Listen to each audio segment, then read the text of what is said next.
kapag ikaw ay mayroong matatag na pananampalataya. Ang tunay na pananampalataya ay yaong sumusunod sa kalooban ng ating Panginoon Diyos at niloloob ng ating Panginoon Diyos. Kung nais po natin magpakatatag, kung ninanais po natin maging matibay ang ating panalagig, ay yung tayo ba'y laging tumungo sa ating Panginoon Diyos. Ang magmahal ka sa iyong kapwa, nagpapatatag ng iyong paniniwala, pananampalataya sa ating Panginoon Diyos. Dahil ang magmahal sa iyong kapwa, ang minamahal mo ay ang ating Panginoon Diyos.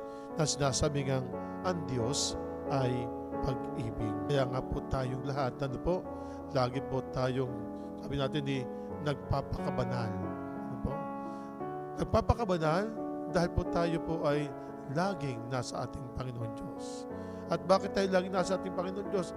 Dahil tayo umiibig sa ating kapwa, umiibig sa ating Panginoon Diyos.